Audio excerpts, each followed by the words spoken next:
Eu quero convidar você, amados, vocês, igreja, a abrir as Bíblias no livro de 2 Reis, capítulo 5.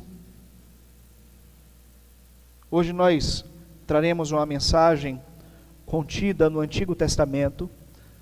2 Reis, capítulo 5. Nós iremos ler 3 versículos, versículo 9, versículo 10 e o versículo 11. 2 Reis, capítulo 5, verso 9, verso 10 e o verso 11.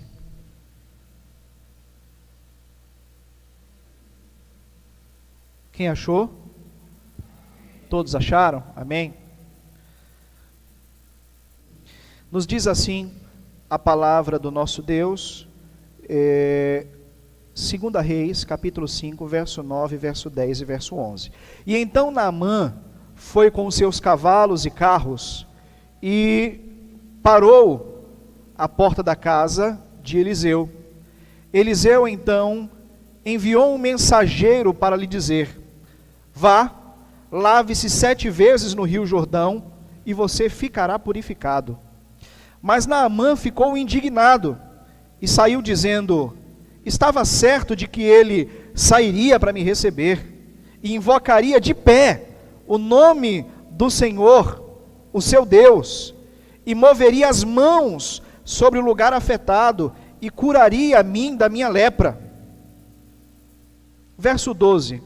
Não são os rios de Abana e de Farfar em Damasco melhores do que todas as águas de Israel? Será que não poderia me lavar neles e ser purificado?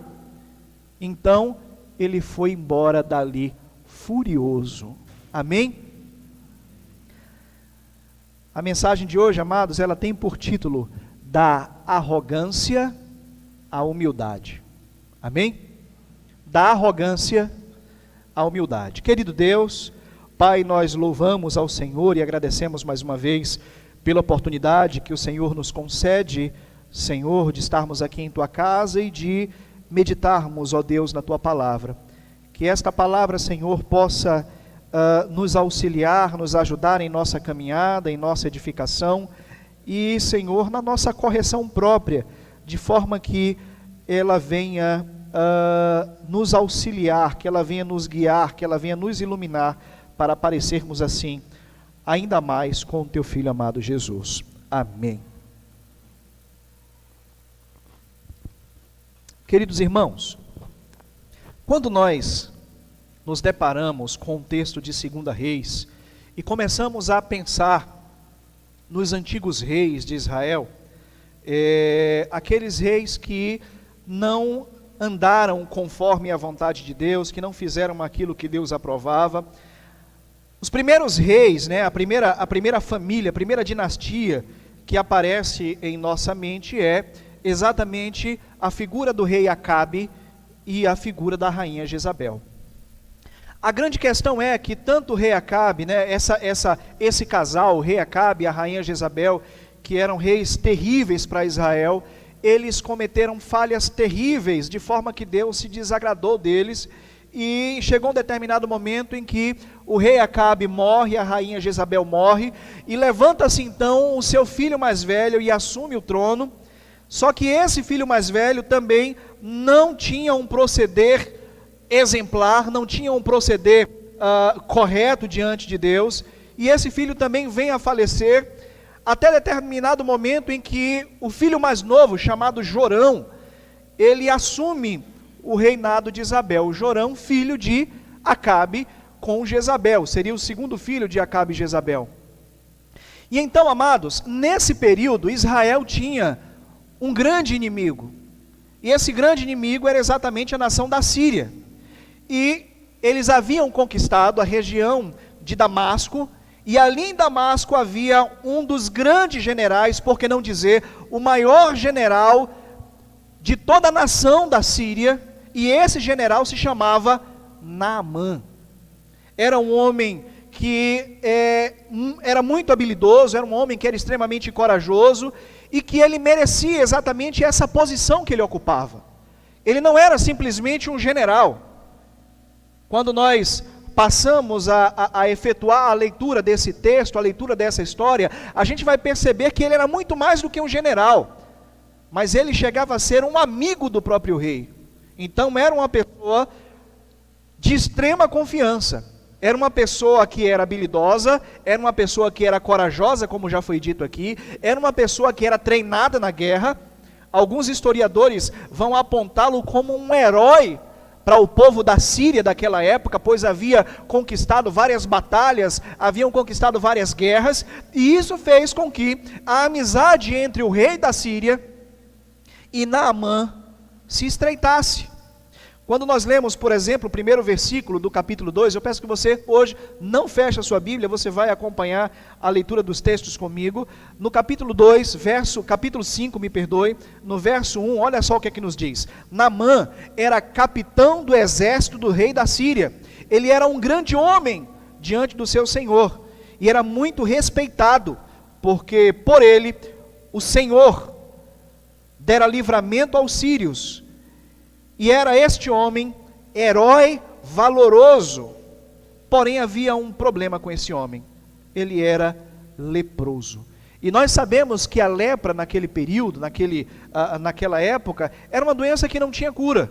E havia um preconceito muito grande com aquelas pessoas que tinham lepra.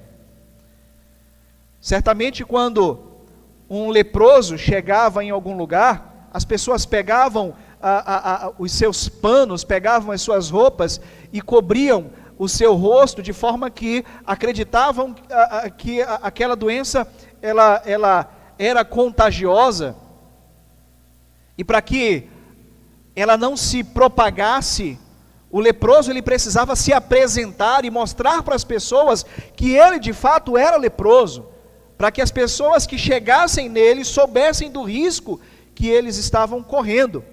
Naamã, ele pode exemplificar exatamente a humanidade. Nós, seres humanos, por mais que tenhamos habilidades próprias, por mais que tenhamos habilidades singulares, por mais que eu, o pastor Jamison, sei fazer algo em específico, por mais que a irmã Adriele saiba fazer algo em específico, por mais que você seja extremamente bom na sua profissão, existe algo que mancha o seu caráter. Existe algo que mancha a sua pessoa.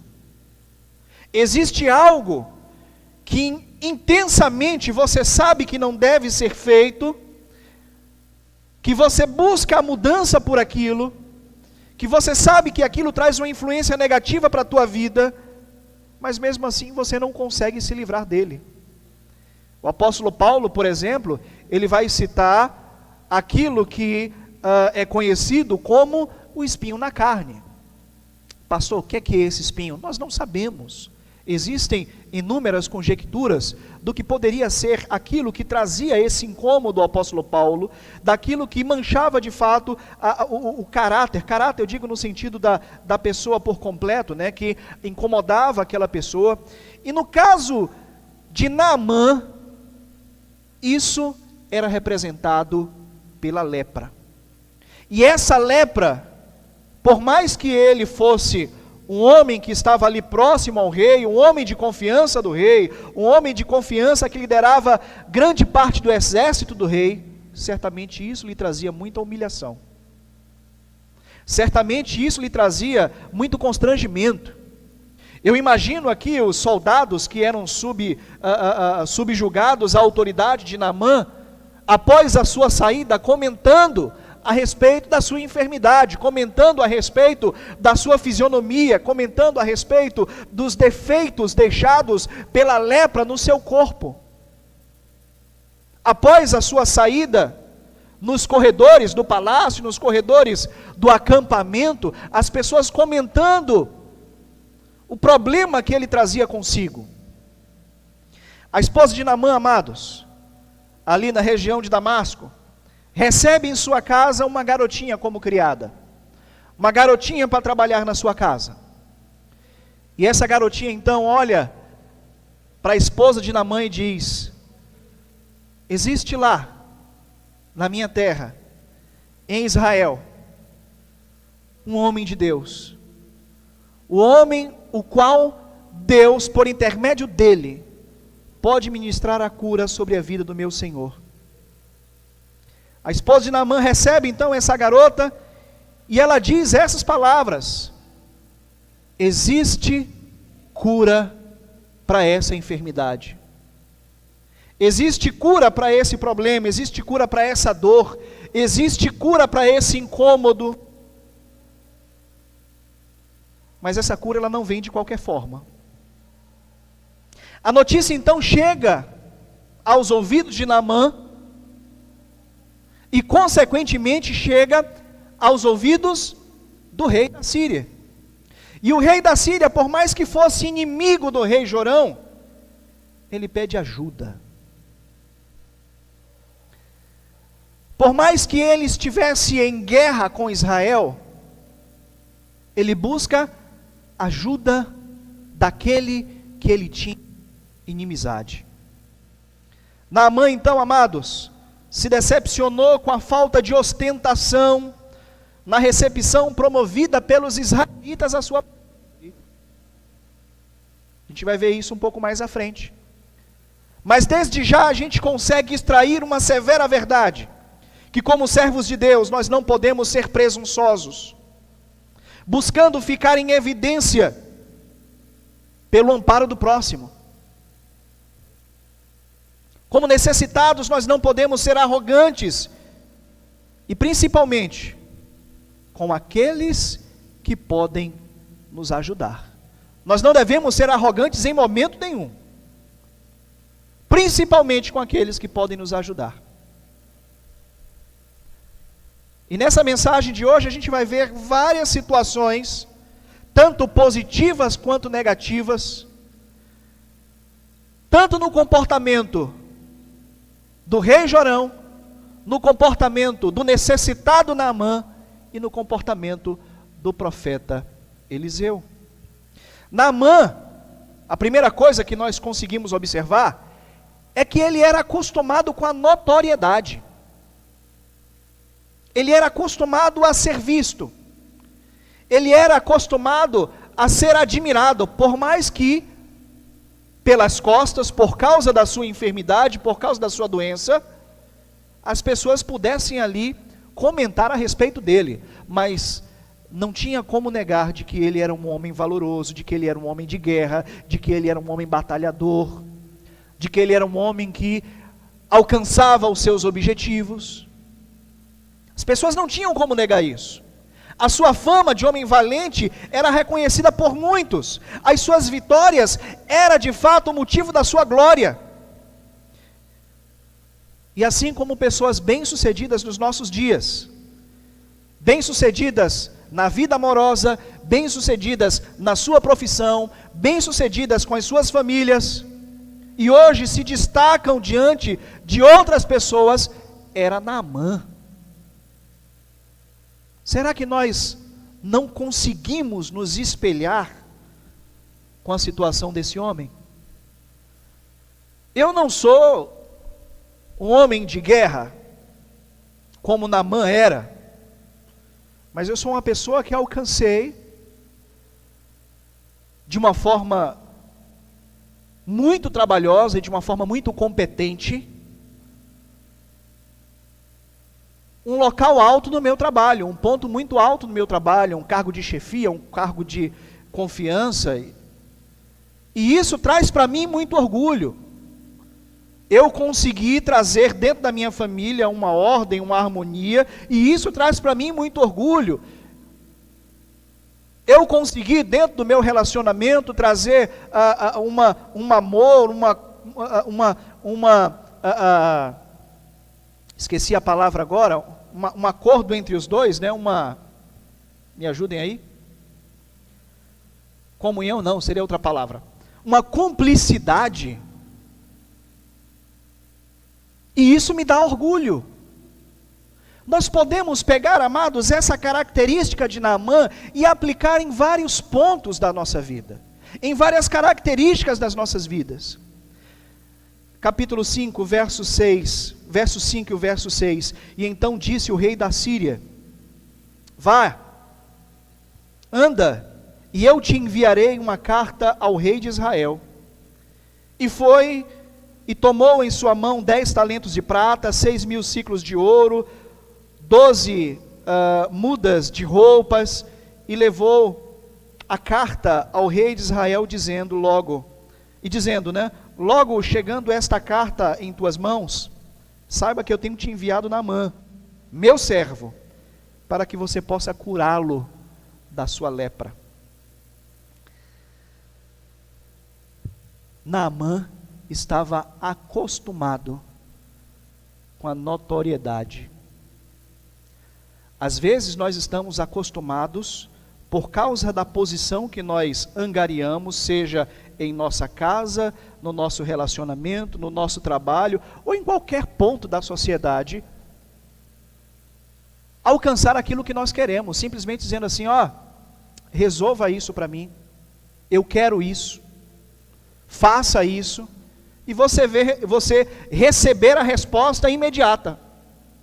Naamã estava acostumado com isso. Percebe o teor da carta que o rei havia enviado para o outro rei?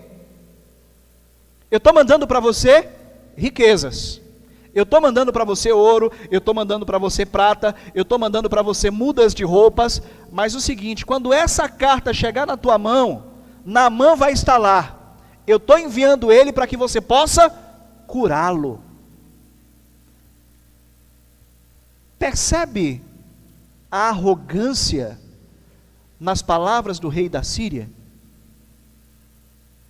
Eu não quero saber o que é que você vai fazer, da forma que você vai fazer, eu quero que você resolva o meu problema,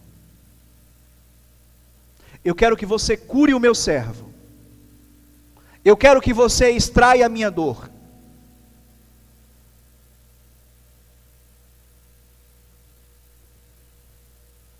Observem, amados, que eles levaram riquezas, mas também levaram uma palavra de ordem.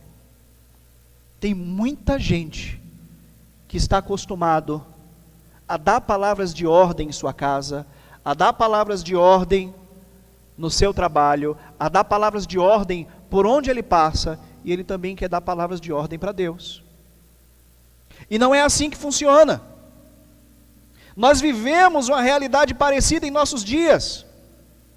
Muitos se aproximam da igreja, muitos se aproximam de Deus, que de fato tem o poder para resolver o seu problema, que de fato tem o poder para mudar a história da sua vida, mas assim como ele dava ordens lá fora, ele quer dar ordens para Deus. Ele quer determinar aquilo que Deus faz, da forma que Deus faz, na hora que Deus faz.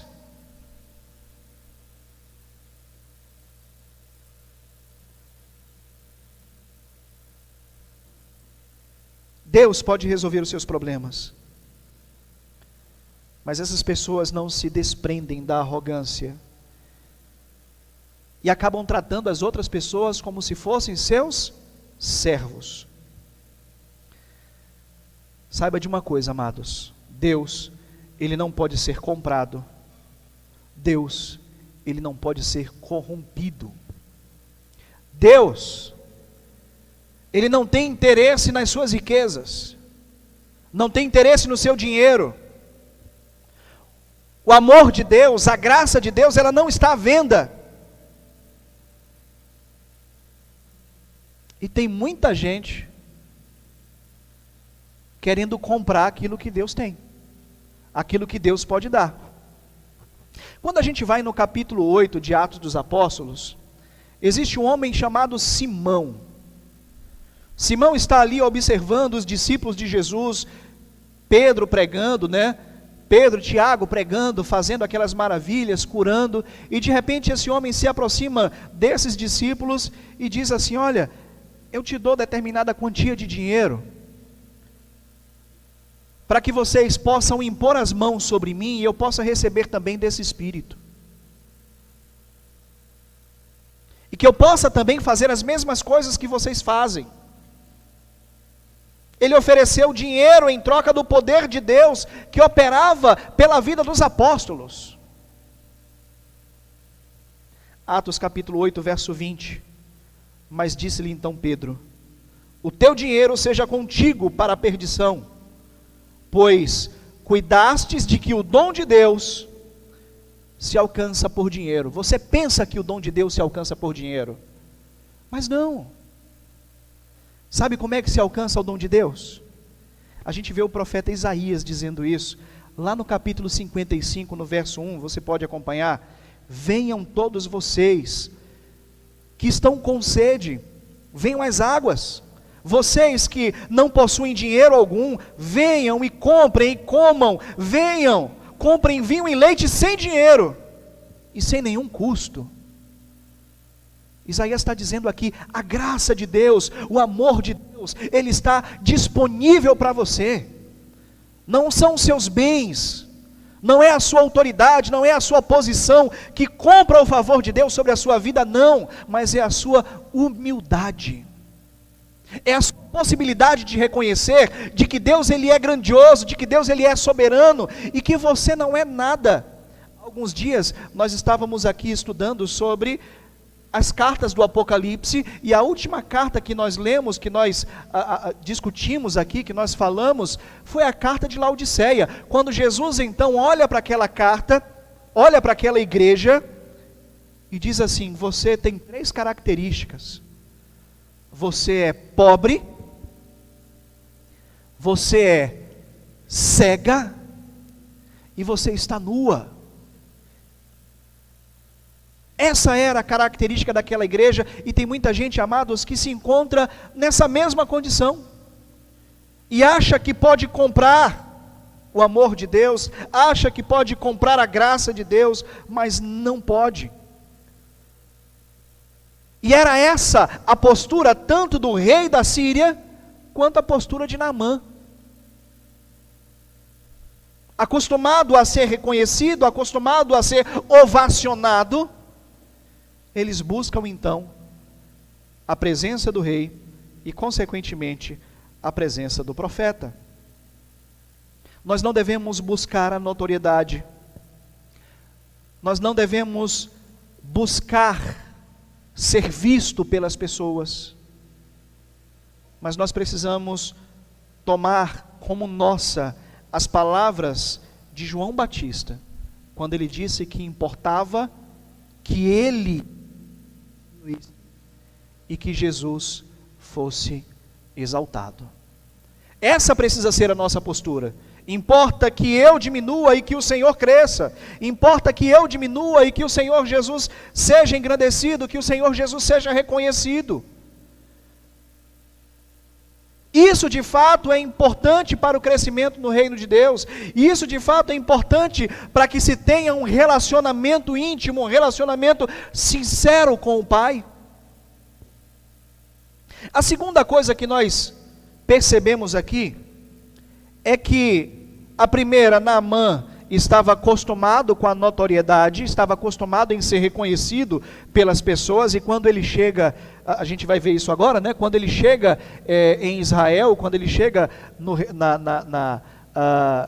no palácio do rei Jorão, e consequentemente na presença do profeta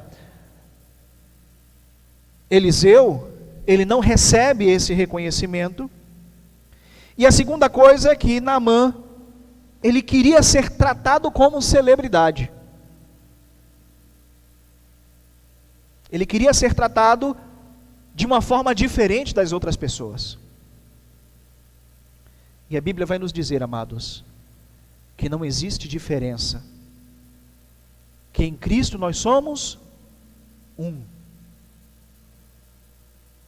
No reino de Deus não há maiores e não há menores. Nós somos todos servos. Pare e pense um pouco. Você tem uma pessoa, um vizinho seu que você não se dá bem. Pastor, o crente não tem inimigo. Não é bem isso que a Bíblia diz. A gente tem pessoas que nos perseguem, sim. A gente tem pessoas que nos odeiam, sim. E infelizmente, grande parte dessa situação é provocada pelo nosso próprio testemunho. Vou falar igual o irmão Anderson aqui. Sim ou não? É provocada pelo nosso próprio testemunho negativo. É por isso que nós procuramos aprender da palavra de Deus para que nós possamos consertar as nossas vidas. Mas nós temos ali uma pessoa que a gente não se relaciona bem. Vou tomar a irmã Adriele, me permita, Adriele, como exemplo. Eu não me relaciono bem com a irmã Adriele. E aí, de repente, eu recebo um WhatsApp da irmã Adriele, e dizendo assim no WhatsApp: estou mandando para você R$1.000, resolva meu problema. E eu nem sei qual que é o problema da irmã Adriele, mas ela diz assim: resolva.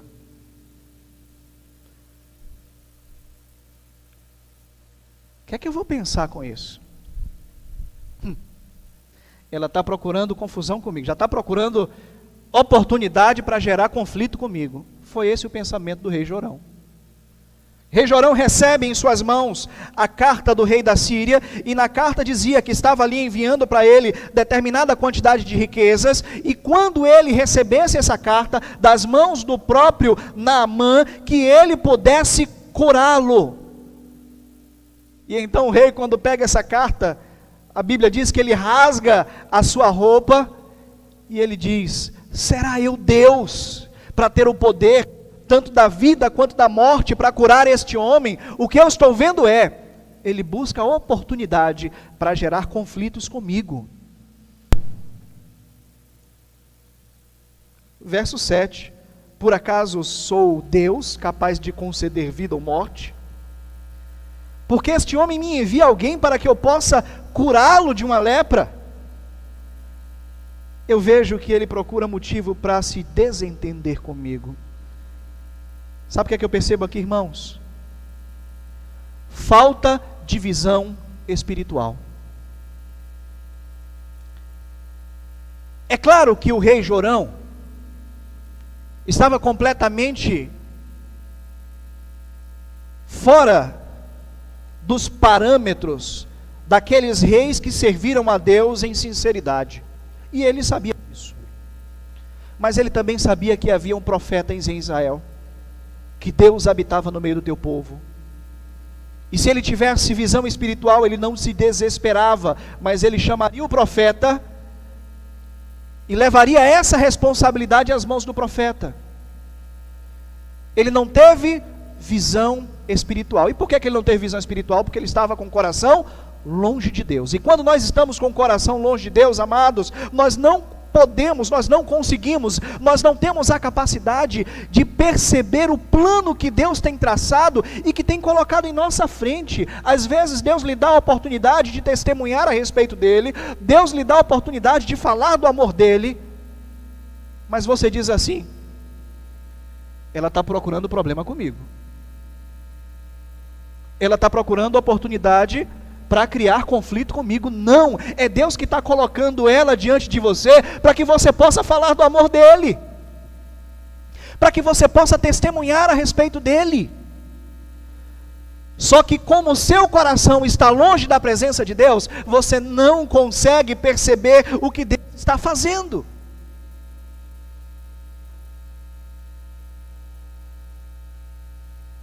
Falta de visão espiritual do rei Jorão. Deus nos dá a oportunidade de testemunhar, de falar do teu amor, de ser canal de bênção na vida de outras pessoas, mas a frieza do coração não permite com que nós venhamos enxergar os planos de Deus.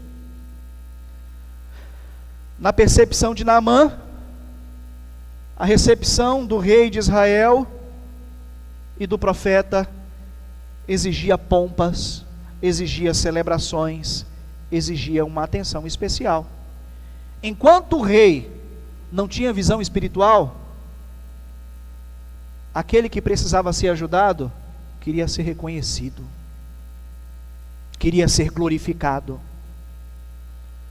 queria passar na rua e estendessem ali para ele um tapete vermelho para que ele pudesse ser visto por todas as pessoas.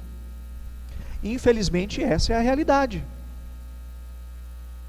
Tem muitas pessoas, amados, que mesmo passando por momentos difíceis, mesmo passando por lutas, mesmo passando por dificuldades, não são pessoas humildes.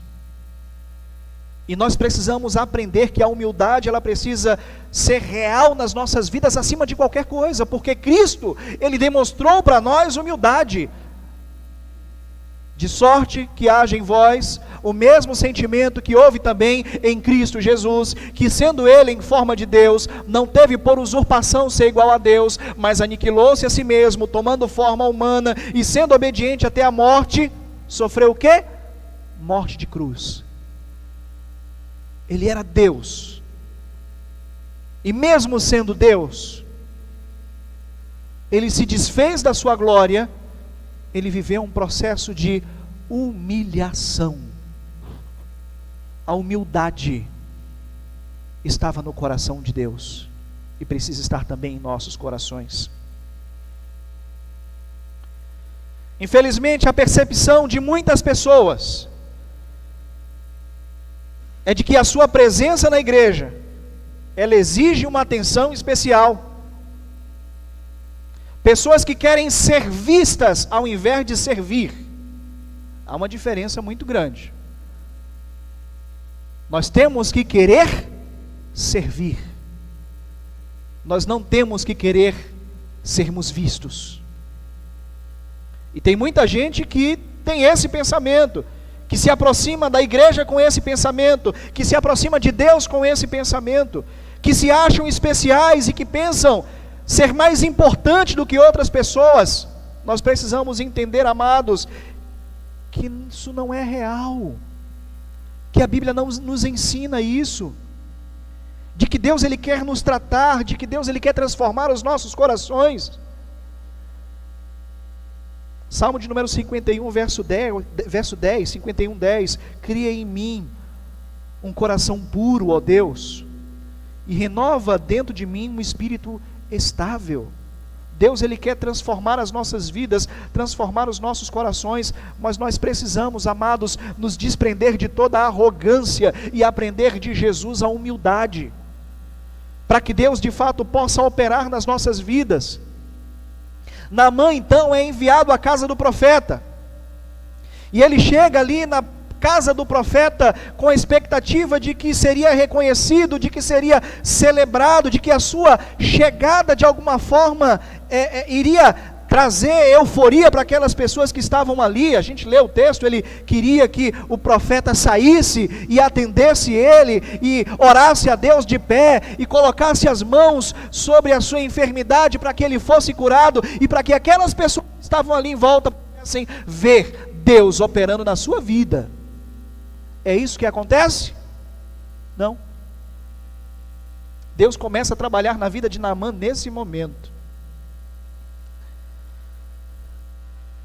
Talvez você diga que a atitude do profeta Eliseu em nem mesmo sair de dentro de casa para recebê-lo tenha sido falta de educação. Ele chega lá na casa do profeta, os seus servos se apresentam: estamos aqui para falar com o profeta. Aí qual que é a resposta de Eliseu? Chama ali Geazi, seu ajudante, diz: diz lá a Naamã que é para ele ir no Rio Jordão, mergulhar 7 vezes, que ele vai ser curado.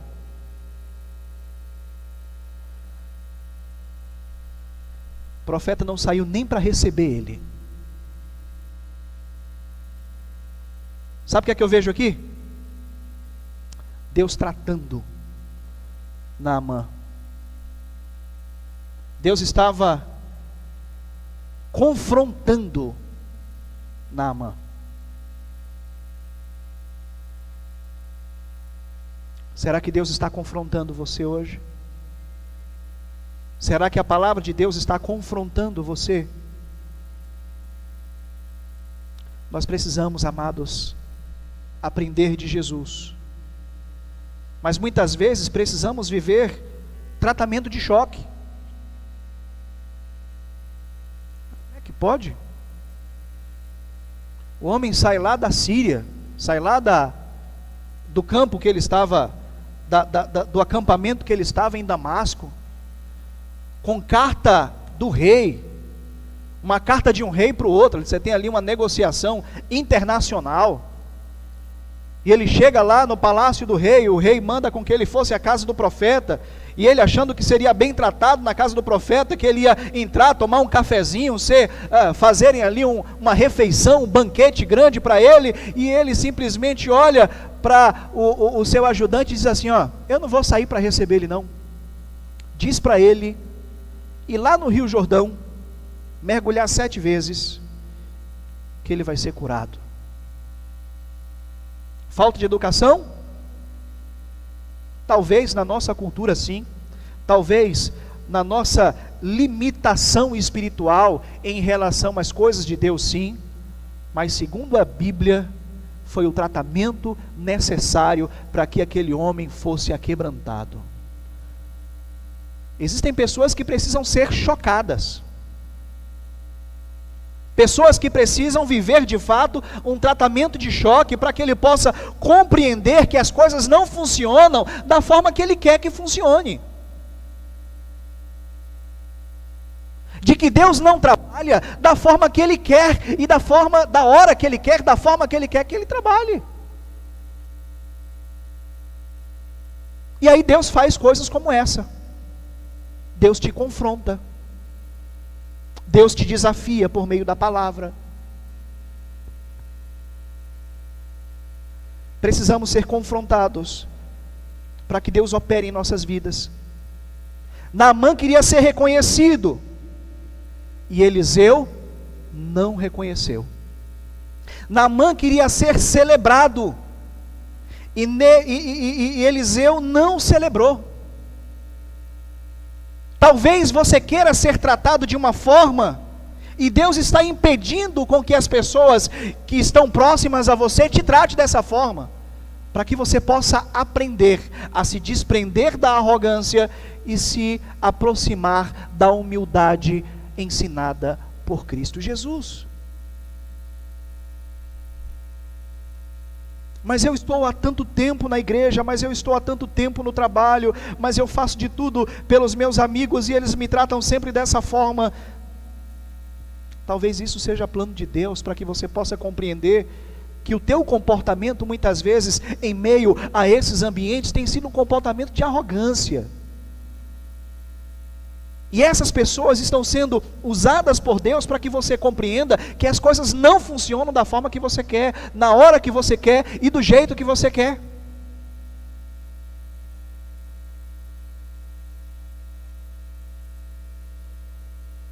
Naamã, então, amados, aprendeu a humildade. Assim como Elias esperava que Deus falasse em meio ao vento que separou os montes e esmigalhou as rochas, assim como Elias, que esperava com que Deus falasse em meio ao terremoto, assim como Elias, que esperava que Deus falasse em meio ao fogo, mas Deus não falou.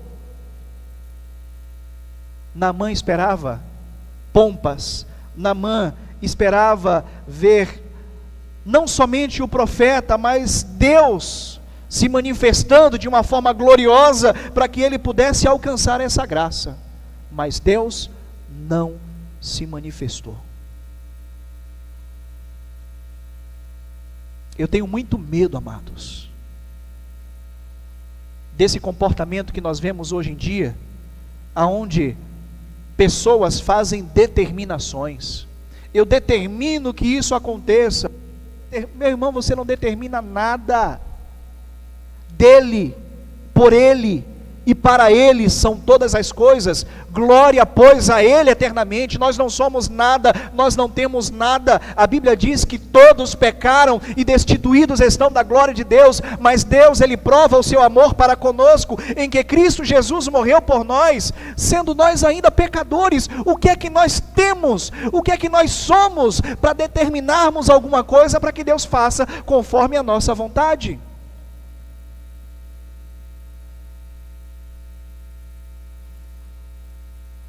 verso 11 e o verso 12. Mas Naamã ficou indignado, então ele saiu dizendo: eu estava certo de que ele sairia para me receber. É como se eu estivesse vendo Naamã chorando aqui, sabe? Sabe aqueles meninos mimados? É como se eu estivesse vendo Naamã nesse comportamento. Naamã ficou indignado e ele saiu dizendo: eu estava certo de que ele sairia para receber-me e me invocaria, e invocaria de pé o nome do Senhor seu Deus, e moveria a mão sobre o lugar afetado para que Deus pudesse me curar da lepra. Não são os rios de Abna, de Farfar, lá em Damasco, melhores do que os rios daqui de Israel? Será que eu não poderia me lavar lá e ser purificado? Eu vim para aqui para ser humilhado, para não ser reconhecido, para não ser celebrado. Eu venho para aqui. E aí diz que ele foi embora furioso. As palavras de Eliseu foi: mergulhe 7 vezes. Simples assim. Assim como a manifestação de Deus para o profeta Elias, não no meio da tempestade, não no meio do terremoto, mas no meio de uma brisa. Às vezes Deus está falando contigo no meio de uma brisa e você está esperando aquele barulho. Deus está operando na tua vida de uma forma silenciosa e você está esperando pompas por parte de Deus. Os servos de Naamã dizem a ele: meu senhor, a gente já está aqui, não custa nada a gente ir ali no Rio Jordão, mergulhar 7 vezes, o que é que você vai perder? Você não vai perder nada com isso. Vai voltar para casa sem fazer o que o profeta determinou, não vai ser curado, já está aqui. Vai ali rapidinho, dá 7 mergulhos e vamos ver o que é que acontece. Verso 14: assim ele desceu ao Jordão e mergulhou 7 vezes conforme a ordem que o homem de Deus havia determinado, e ele foi purificado da sua lepra, e a sua pele se tornou como a pele de uma criança. Deus estava se manifestando para aquele homem de uma forma muito silenciosa. E aí o que é que a gente aprende aqui, amados? Quando ele deu ouvidos aos seus servos, ele passou a obedecer a Deus, e quando nós obedecemos a Deus, ele nos abençoa, ele ouve as nossas súplicas. Mas nós precisamos quebrantar os nossos corações, nós precisamos deixar a nossa soberba de lado, nós precisamos deixar o nosso orgulho de lado, nós precisamos deixar a nossa altivez de lado. Sabe por quê? Porque grandioso, somente Deus. Porque poderoso, somente Deus. Quem tem que estar em evidência não sou eu, não é você. Quem tem que estar em evidência é Deus. E nós vemos aqui o processo de quebrantamento do coração de Naamã. Ele começa a se desprender da sua arrogância e começa a se aproximar da humildade.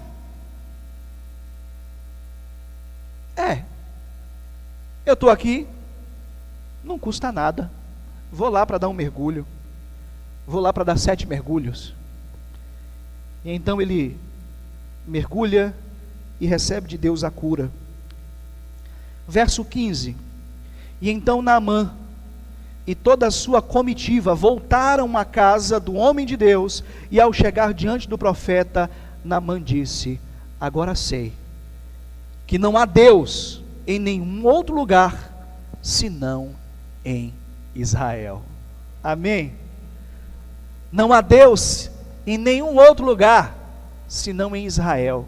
Aquele homem, irmãos, estava quebrantado, aquele homem estava reconhecendo que só o Senhor é Deus, de que os deuses da Síria não tinham condição nenhuma de mudar a sua história, de que os deuses que eles prestavam culto, de que deuses que eles prestavam idolatria, não tinham o poder de curar a sua enfermidade, mas o Deus de Israel tinha esse poder.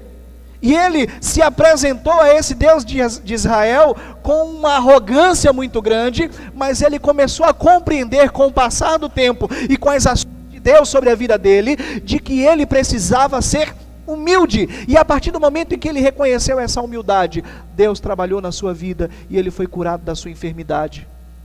Deus trabalhou na sua vida e ele foi curado da sua... Deus trabalhou na sua vida e Deus mudou a sua história. O que darei eu por todos os benefícios que o Senhor tem me feito? O profeta então responde, o salmista então responde: tomarei o cálice da salvação e invocarei o nome do Senhor. Naamã acreditou na grandiosidade de Deus, adorou a Deus, ele compreendeu que não fazia sentido ser beneficiado por esse poder e não se entregar a ele. E infelizmente essa tem sido a realidade de muita gente. Tem muita gente que se aproxima da igreja, tem muita gente que se aproxima de Deus, tem muita gente que vê a glória de Deus diante dele, que é abençoado, que alcança graças, mas não aceita Jesus como Salvador. Não, eu vou ali atrás de uma campanha, né? Gente que é movida a campanha, mas não aceita Jesus como Salvador.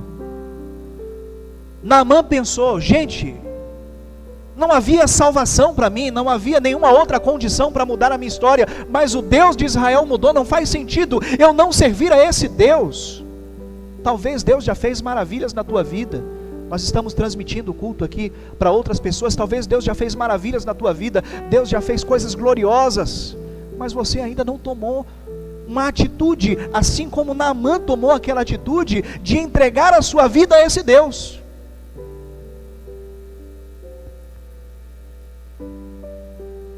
Ele acreditou na grandiosidade de Deus, ele compreendeu que não fazia sentido ser beneficiado e não se entregar completamente a esse poder. E aí no verso 17, ele vai dizer: profeta, permita com que eu leve 2 mulas carregadas de terra, pois o teu servo nunca mais fará holocaustos e sacrifícios em nenhum outro lugar, senão ao seu Deus. O que é que ele está dizendo aqui? Vou levar aqui 2 carroças de terra de Israel, porque eu só vou prostrar os meus joelhos em terra santa. Eu só vou prostrar os meus joelhos para adorar a Deus. Agora sim, o meu senhor, o rei, ele serve a um outro ídolo lá, e toda vez que ele vai adorar, ele me chama para que eu esteja lá do lado dele, né? Tem algum problema com essa situação? Ele vai dizer isso no texto. E o profeta diz: tem problema nenhum. O que é que diz teu coração? Teu coração está convertido ao Senhor? Teu coração está convertido ao Deus de Israel? Então é isso que importa. Os verdadeiros adoradores adoram o Pai em espírito e em verdade. Nós precisamos, amados, nos desprender da arrogância e nos aproximar da humildade que há em Cristo Jesus, que somente o Senhor Jesus, Ele nos ensina. Naamã teve que ser humilde, mesmo não sendo recebido pelo profeta. Ele obedeceu à recomendação e o resultado foi sua cura, porque ele se tornou uma pessoa humilde. Eu não sei qual é a sua dor, eu não sei qual é a sua história, eu não sei qual é o seu sofrimento, eu não sei qual é a sua aflição. Eu sei que problemas todos nós temos. Eu tenho as minhas dores, eu tenho as minhas aflições, eu tenho os meus problemas, mas eu sei que Deus, Ele é poderoso para mudar a minha história. Você sabe que Deus, Ele tem poder para mudar a sua história? De que Deus tem um poder para mudar completamente a sua vida? Eu não estou dizendo aqui que você vai parar de sofrer, não. A gente falou isso na última quinta-feira. Eu não sou irresponsável para dizer a você parar de sofrer. Jesus disse que no mundo nós teríamos aflições, mas tem de bom ânimo, pois eu venci o mundo. Nós temos conosco Jesus, nós temos conosco Deus que nos auxilia em todas as coisas. Eu não sei qual é o problema que você está vivenciando. Entretanto, o remédio, o alívio, o refrigério, ele não vai cair no seu colo. Você precisa correr atrás, você precisa buscar de Deus. E essa busca, ela não pode ser com arrogância, ela não pode ser egoísta.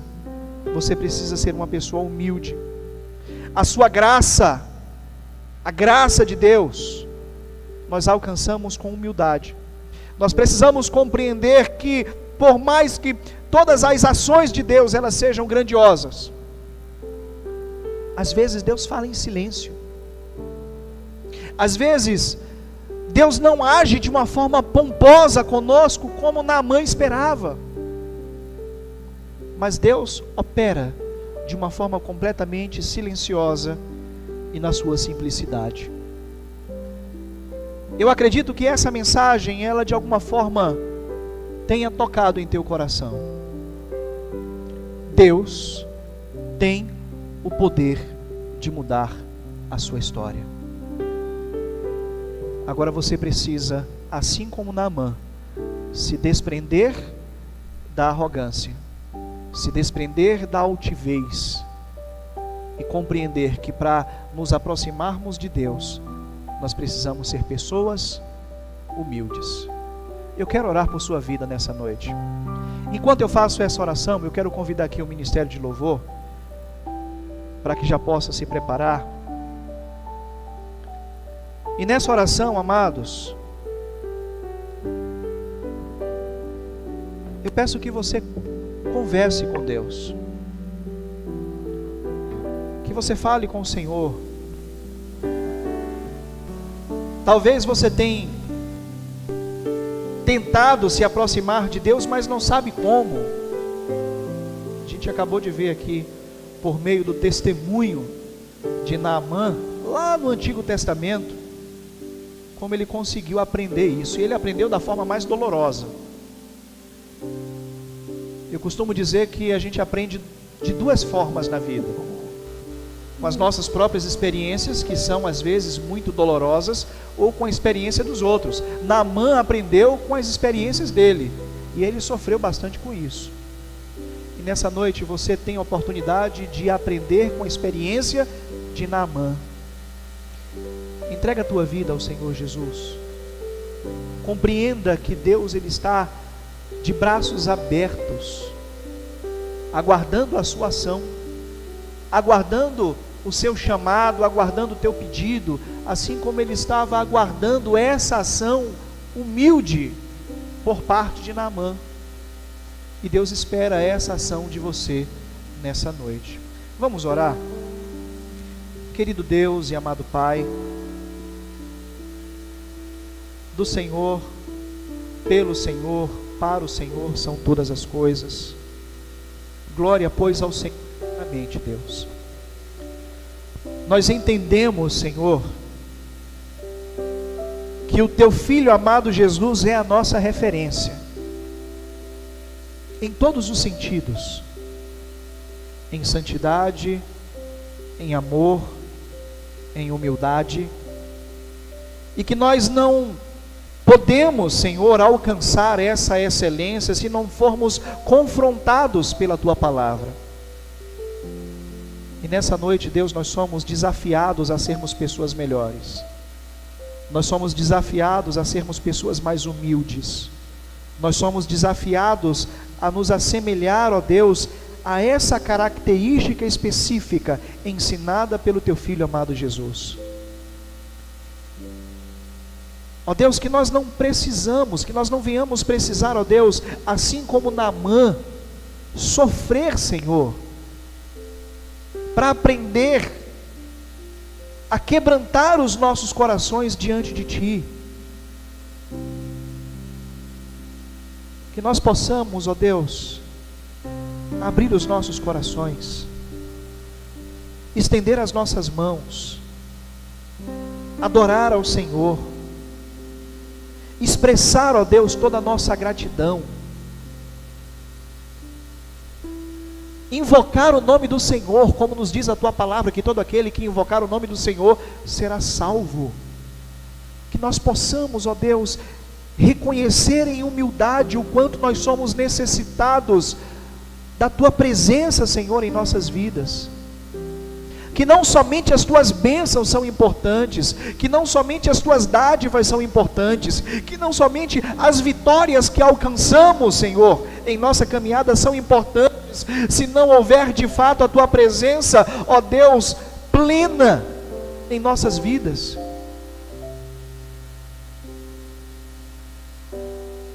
A tua presença, Deus, é mais importante do que tudo isso. Em nome de Cristo Jesus, que o Senhor possa habitar todos os dias em nossos corações, e que o teu Espírito, todos os dias, Senhor, nos desafie a sermos pessoas humildes, a sermos pessoas mais parecidas com o teu Filho amado Jesus. Essa é, Senhor, a nossa oração nessa noite, em nome de Cristo Jesus. Amém.